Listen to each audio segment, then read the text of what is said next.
Hello, you crazy kids, and welcome to Liam's Library. Sorry I've been away for a while. I know I say that every video because I'm a slacker. I'm fucking lazy as shit. No, I'm not really. Not really. I care about this channel. And I owe you a video. I owe you part 2 of my Needful Things review. Needful Things, as we can see it right here, is a Stephen King novel from the 90s. And because it's such a big book, and because I'm tackling it in a group read on Facebook, I thought it was worth doing it in 3 parts. Have a look last year when I did a 3-minute Salem's Lot video. I'm breaking Needful Things into 3 parts because this 700-page screamer, it deserves that. Sorry about the lighting too. Always something fucking wrong. Anyway, the first thing I'm going to do is put my notes down and address something cool. 104 subscribers on my channel, Liam's Library. Thank you so much, right? I begged yous and I hassled yous and I fucking pushed it, trying to get more subscribers. And I told yous that when I got to 100 subscribers, I'd do a review on The Howling or Rosemary's Baby or The Running Man. Now, I've picked The Howling because I went off your comments and you want me to do The Howling. I'm glad, because I wanted to do The Howling. So, that's good. You read my mind. But, because I'm so under the pump, I've promised you a lot, and I have to deliver. I'm not going to skip anything, right? So we are finishing... Oh, sorry. Spider on my leg. Arachnophobic. Love that shit. We're going to finish Needful Things. We're going to do it properly. We're going to give it justice, right? I don't care that the reading group has already finished it, and I'm only up to chapter 20. I mean, I've read it a million times before, but I'm not going to rush my channel. All right, we're going to do this properly. We're here to talk about Needful Things. So, have a look back to last week when I did my chapters 1 through 8 of Needful Things on Liam's Library. Now we're going to talk about chapters 9 through 17. All right, I've still got to review the birds. Still got to review The Howling. Sure, I talked about a David Morrell book in there somewhere. But let's get this done. Right, because I've been wanting to talk about this to you for ages, right? It's not my favourite Stephen King book, Needful Things, man. Not even top 10. It's definitely a cocaine blazer of a Stephen King book. You can tell he was off chops. Probably the last book he wrote before he quit drugs. I think I mentioned that in the last review. Anyway, let's get down to my ridiculous amounts of fucking notes that I wrote in really small writing. Chapters 9 through 17. We're not going to touch on what I touched on before. We're just going to get to it. So chapter 9... Needful Things really starts rolling. All right, so that first 8 chapters, it's a great setup. And because it's such a character study novel, within 8 chapters, you meet a lot of people in the town of Castle Rock who are going to this little store called Needful Things and selling their soul, so to speak. You meet a lot of different people. You meet good people, bad people, but they are the foundation of Castle Rock. Now, when I started chapter 9, I cracked up because straight away, the people that have bought stuff off Leyland Gaunt, they start having nightmares about him, right? And this is true Stephen King format. If you read other writers, they hardly ever put dream sequences in their books because it's kind of corny. It's hacky, man. It really is. If you read a King book, he always has these far out fucking nightmares in his horror novels, where like characters that don't have eyes, or they're just doing some fucked up thing. There's always blood, and the guy always wakes up screaming, and it's cliche as shit. But when King writes it, he writes some really cool dream sequences. So in the book, the first kid who buys something off Mr. Gaunt, he gets that baseball card, that Sandy Koufax baseball card. Now, he hasn't finished paying for it yet, right? And he's having a dream. And in the dream, Mr. Gaunt, the old man, Leyland Gaunt, is actually Sandy Koufax. And he's in the dugout with his baseball bat and he's chewing gum and he's telling Brian, you got to finish paying for that card, Bush. They're calling him Bush. It's just really funny because it's not Sandy Koufax. It's just Mr. Gaunt getting into Brian's dreams and fucking with his head and making him pay his price, right? So, and that's not the only time it happens, right? So the next couple pages after that, the alcoholic that bought that foxtail, he has a dream too, that Mr. Gaunt is the foxtail, and the foxtail's talking to him, telling him he's got to finish paying for me. And I'm going to make a reference to one of my favourite books here, The Tommyknockers. In The Tommyknockers, there's a bit where Becca Paulson statue of Jesus on top of her television all of a sudden just moves around and starts talking to her. Now, she's not dreaming, but to me, Brian dreaming of Brian Rusk dreaming of Sandy Koufax talking to him and the foxtail talking to him just reminds me of Tommy Knockers when Jesus is talking to Becca Paulson. In the movie version, they changed it to some game show talking to her, but in the book, it's Jesus, and he's swearing, and he's telling her all sorts of stuff, and it's fucking hilarious. That's just king to the max. 2 cocaine books, Tommy Knockers, and Needful Things. Alright, so let's have a look. So we have a character named Polly, right? Now, Polly's hands are arthritic and fucked. Now, I explained the way that King talks about her arthritis. You can feel it, man. Like, you can't just feel what she's going through. He makes a point to constantly remind you of the agony she's in, so that later when she makes a bad decision, we know it's based on pain. Alright, so, like always, those notes have been sitting there for about a week. They're not that important, right? I'll have a couple of little looks here and there. We'll talk about Gaunt's hands, right? So, when people come and go from Needful Things, Mr. Gaunt always holds his hand out to shake. And people that have shook his hand, it's just a horrible experience. It's like it's made from some weird clammy shit. Anyway, the next time they go see him, he'll put his hand out, and they can't help it. They know it's rude. They just recoil like, please don't put that fucking hand on me. And he laughs good-naturedly and puts his hand away. Doesn't take offense by it, but always makes you wonder, why, if he knows that they hate shaking his hand, does he put it out every time? I'll tell you why, because he's a funny arsehole and he's evil as shit, and, he's got to get his humour somewhere. So, Gaunt's hands. So, 2 characters, okay? There's a character named Nettie Cobb and Wilma Jezerik, right? Something like that. I probably can't pronounce it right. She's Polish. Anyway, Wilma Jezerik is this lumberjack ass kicker of a bitch in town in Castle Rock who suffers from fucking severe, I'd probably say psychosis, even though it doesn't say it in the book, but she's fucking nuts and she's very violent. And this woman who lives alone and used to be in a mental institution because she was a battered woman who struck back and killed the man who was brutally abusing her every day of her life. She was rehabilitated, and now she's back in Castle Rock. People think she might still be nuts, but she keeps to herself. She's got a little dog named Raider, and she's cool. She's getting better. But Needful Things, like I told you, you buy something from him, but he makes you do a deed to someone in town. So he set it up so that someone keeps fucking up Wilma's house, and someone keeps and Wilma keeps threatening Nettie, and all this shit keeps going on. Eventually, Wilma's house gets smashed up so fucking bad, and someone goes around and murders Nettie's little dog. So, grabbing weapons, they fucking pretty much meet on the corner of Main Street in Castle Rock and slash the fuck out of each other till they're both cut up to pieces, intestines spilling out on the hot sidewalk, dead. Small town, haven't had a murder in a while. Now all of a sudden we got 2 women with meat cleavers and knives hacking to pieces, and they're dead. And everybody knows them, and holy shit. So now we get our sheriff, right? And this is a bit that I always wanted to talk to you about in Needful Things, okay? The next chapter starts with Alan Pangborn, your sheriff, at the hospital, and he's just gone through both autopsies with Wilma and Nettie, and it's a late fucking night, and he's got to drive all the way back from where he is in the county, all the way back to the small town of Castle Rock, probably gets home by about 4 in the morning. When I first read Needful Things, it was really hard to get by that part.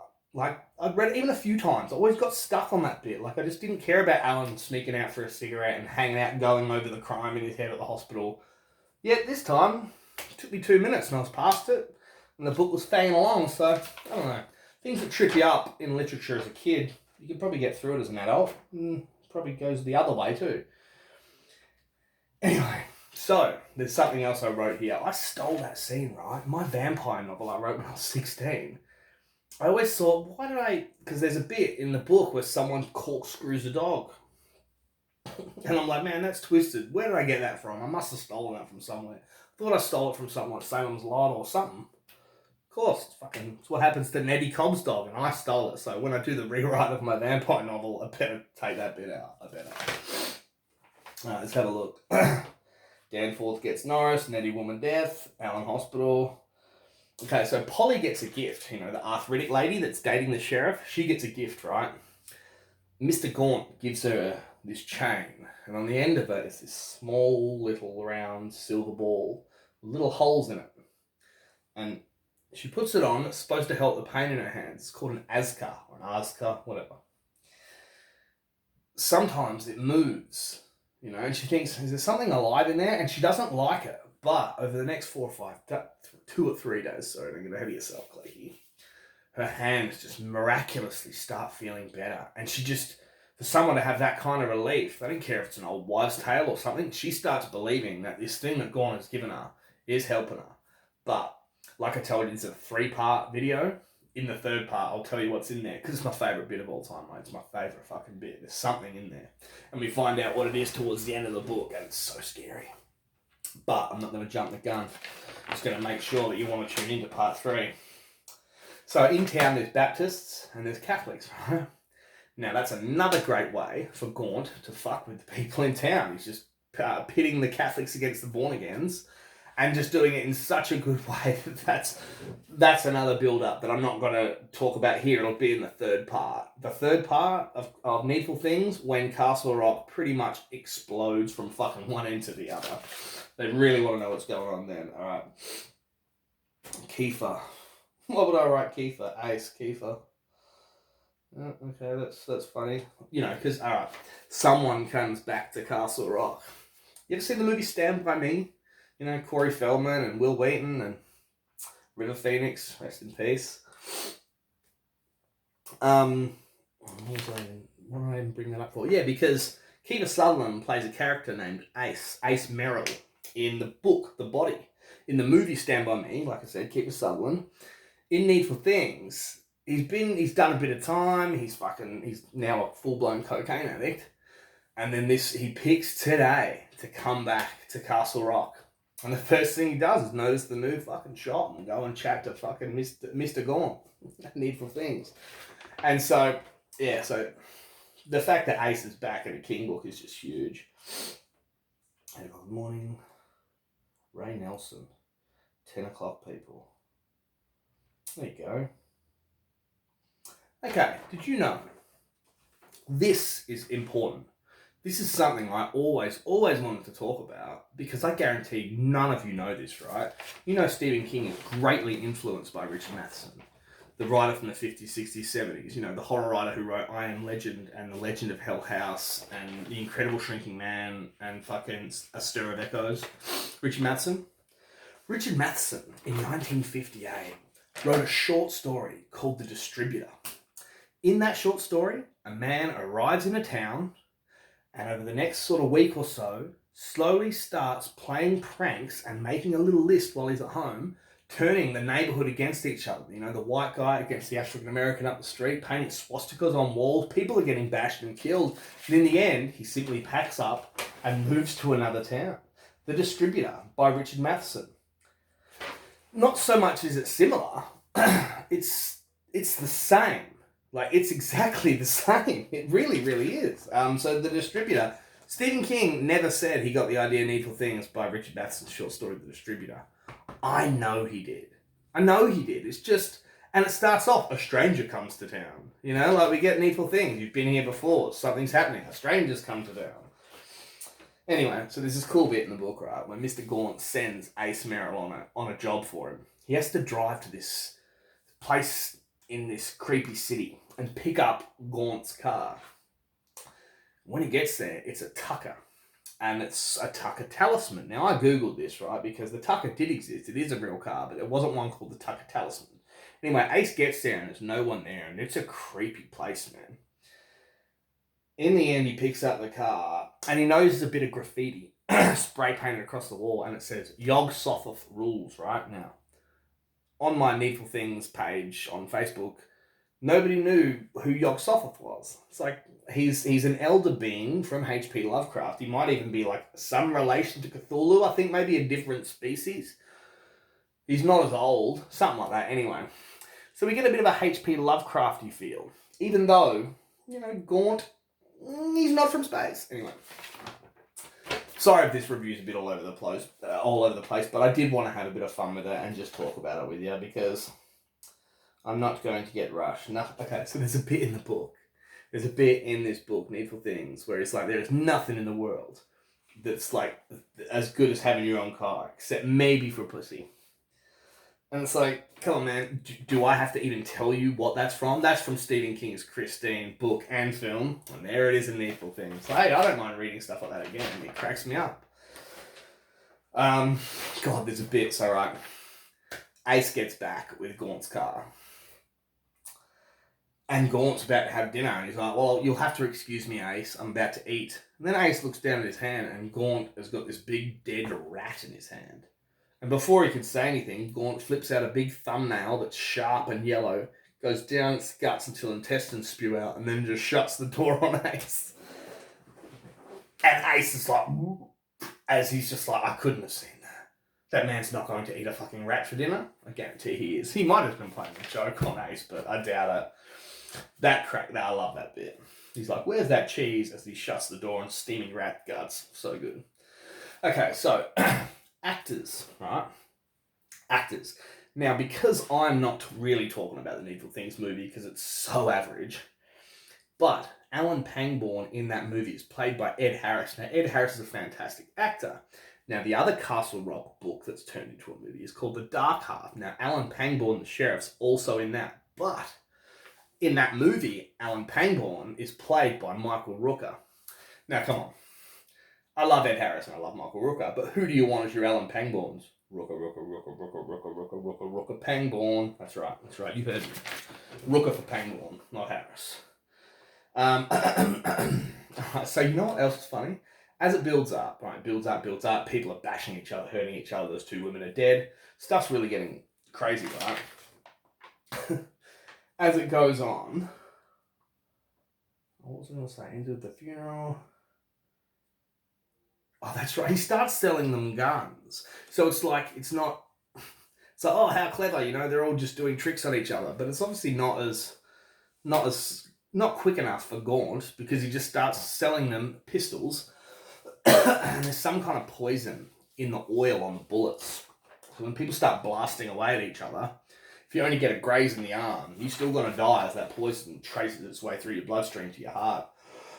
So the guns, they amp it up a level. And the thing is, he sells everything. Everything has a price. And he makes a point of saying that. But he gives the guns away for free. I reckon he still should have sold the guns, even if it's 50 cents each. Just to keep it, similar. Anyway, something cool that shows up in halfway through the book. Now you think you're working it out anyway, but it really comes out and says it halfway through the book. People are leaving Needful Things with their item they've bought and their cherished item, and they think it's the most beautiful, fantastic thing ever. But people who aren't from Castle Rock, people who aren't influenced by Gaunt's magical power, they look at what these people have bought and it's just trash. The baseball card Brian has, it's not a Sandy Koufax rookie card. It's some shitty fucking baseball card that's probably worth fucking a nickel. You know what I mean? And all torn at the edges and fucked. The Elvis Sunnies that this woman bought off Gaunt that lets her actually fuck the king in Graceland, they're just a pair of cracked old fucking safety glasses. But he's so good at what he does. He's just selling you what you want, what you think you want, what you think you see. It's so easy for him. And he loves it. Alright, so we get Nettie's funeral. And, Alan goes and Polly goes and the Jesuit funeral, the big Polish woman, hers is bigger. But then Alan and Polly, so Sheriff Pangborn and his missus, had this big argument. And it's created by Gaunt, although Alan doesn't know this yet. And the fight is quite well done. Now, if you've ever read Bag of Bones by Stephen King, the character Maddie DeVore and Mike Noonan, they have a relationship. Now, to me, King has never beaten that or written any other better love story than the chemistry between Maddie DeVore and Mike Noonan in the book Bag of Bones. Don't ever watch the movie, just read the book. But Polly and Alan are serviceable. They're good enough. Like King's writing skills in the 90s, like Needful Things versus Bag of Bones. People would like Needful Things better because it's more action-packed, but Bag of Bones is the better book. It is. There's no arguing that. So yeah, Polly and Alan and Matty DeVore, Bag of Bones 98, which is much better. So there we go. I pretty much knew what I was going to say anyway.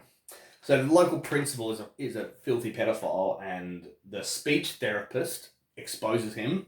So it's like, it's good. One bad guy gets fucking exposed. Now, there is a cool bit in this book where Polly goes to play a trick on someone, and she has to go to the Cambers. Now, the Cambers are a family that live on the outskirts of Castle Rock. Now, in the 70s, their St. Bernard named Cujo got bitten by a very sick bat and contracted rabies and ended up killing 4 people. Sheriff Bannerman, the old drunk down the road, your main man, and Donna Trenton's kid ended up dying of dehydration. Now, Polly is there to play a trick on someone, right? And the sun's going down, and she parks her car right where Donna Trenton's car broke down all those years ago and left her and her son trapped by a monster outside. She doesn't know the details. She just remembers a dog was sick and the Canberra guy died. And now the place is just abandoned. And as the sun's going down, she's looking over to the barn, and these 2 glowing red eyes come out of the barn, and this deep growl, this guttural fucking growl, which is Cujo, the ghost of a dead rabid monster. To me, that's the scariest thing this book has got going for it. The ghost of Cujo come back to terrorize, and she doesn't, and she thinks this is my imagination. She heard that, and she saw that. She gets in her car, and she fucks off. That bit is cool. Just a little touchback on Cujo. Why not? We've been talking about the dark half enough.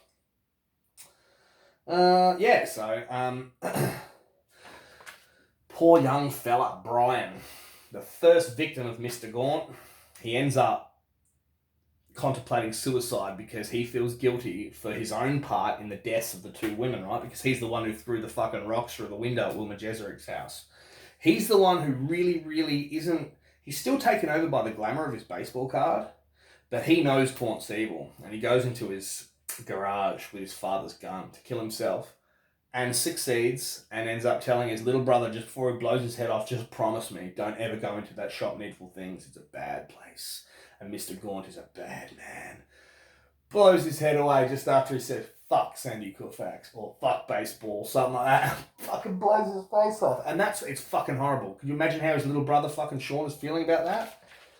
Oh, right, so I have to slow down now because this is the end of chapter 17. My next video, part 3, will end the book. So I'm going to leave you with that. Quick mention of Cujo. Yeah, of course. Brian shoots herself. As Brian shoots himself, the little kid shoots himself, the shot echoes, but like in the softest way. And at the shop, Needful Things, Mr. Gaunt's head goes up and he hears the bang and he goes. And he laughs and says, we're having some fun now. Yes, sirree. And that's the end of that chapter. So there we go. That's awesome. So that is the guts, the middle, the meat of Needful Things. I think there might be only 7 or 8 chapters to go. Maybe less, actually, probably less. Maybe 4 or 5. And then we're going to knock it on the head. And we're going to finish talking about Needful Things, so we never have to talk about it again. But anyway, thanks for tuning in. Thanks for tuning in, and make sure, instead of watching my reviews, read these fucking books, man. They're great. Tune in next week when I finish off Needful Things. And then, after that, I'll read The Howling. But please look after one another, guys. Like and subscribe if you like my channel. If you want me to review something, leave it in the comments and I'll review it. I'll review whatever you like when I get time. And watch some great movies and read some even better fucking books. Take care. Bye.